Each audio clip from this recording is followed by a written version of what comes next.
One day چمکدار بھی ہے، ون ڈے میں تکرار بھی ہے، ہر کسی کی دھڑکنیں بھی ڈولے، دل جشن جشن بولے، دل جشن جشن بولے۔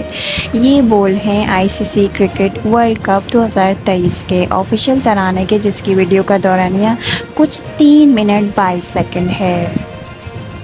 آئی سی سی کے ریلیز کیے گئے اس ترانے کی دلچسپ چیز یہ ہے کہ اس میں فینس اور اینیمیٹڈ کرکٹرز کو ون ڈے ایکسپریس ٹرین میں دکھایا گیا ہے، جو ورلڈ کپ دیکھنے کے لیے بے قرار دکھائی دیتے ہیں۔ اس ترانے کو بہت سے شائقین نے تنقید کا نشانہ بنایا ہے۔ Social media plate form x سابقہ ٹوئٹر پر کئی صارفین نے آئی سی سی ورلڈ کپ کے ترانے کو کسی بالی ووڈ فلم کے گانے سے تشبیہ دی۔ شاہد عباسی نامی صارف نے لکھا، official anthem of I C C world cup cricket کی جگہ اگر بالی ووڈ مووی سانگ کرتے تو پھر چلے گا۔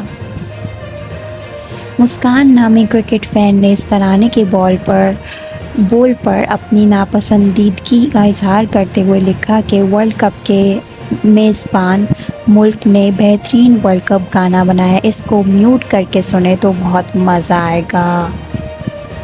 تنقید کرنے والوں میں صرف پاکستان ہی نہیں بلکہ بڑی تعداد میں انڈین کرکٹر، خود ان کے فینس ہی شامل ہیں۔ کنڈولا تنیج نامی صارف نے لکھا ہے کہ اوسط سے بھی کم درجے کا ترانہ ہے، یہ سب کچھ ایک مصنوعی ریل گاڑی میں فلمایا گیا جس میں اصل کرکٹ کا وجود ہی نہیں تھا، بیکار گرافکس، کوئی جوش نہیں، نہ ہی کوئی سابقہ لیجنڈ جیسا کہ 2011 سے 2015 کے ترانوں میں دکھایا گیا۔ اس طرح اس ترانے میں تمام ٹیموں کے فینس کو ان کے ملک کے پرچم لہراتے بھی دکھایا گیا۔ تاہم سوشل میڈیا پر صارفین نے پاکستانی پرچم کو چھوٹے سائز میں دکھائے جانے پر بھی ناپسندیدگی کا اظہار کیا گیا۔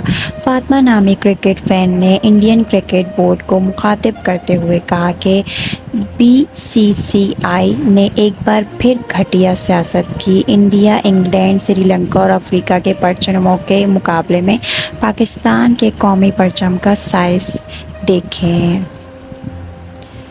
ہریش جوشی نامی صارف نے ایک پیغام میں آئی سی سی کو تنقید کا نشانہ بناتے ہوئے کہا، ورلڈ کپ ہر 4 سال بعد ہوتا ہے۔ ٹونی کورین نامی ایک صارف نے لکھا ہے کہ وہ کرکٹ کے بہت بڑے فین ہیں اور انہیں آئی سی سی ورلڈ کپ کا بے چینی سے انتظار ہے، لیکن یہ ترانہ ہرگز متاثر کن نہیں ہے اور ایسا لگ رہا ہے کہ یہ بالی ووڈ کی کسی بری فلم کا میوزک ہے۔ کرکٹ ورلڈ کپ کے منتظر فینس کے ترانے پر تنقید کے دوران کئی صارفین نے ایسے بھی تھے جنہوں نے آج بھی پاکستانی سنگر علی ظفر کے پی ایس ایل کے لیے گائے گئے ترانے سیٹی بجے گی کو بے مثال قرار دیا اور اسے شیئر کیا۔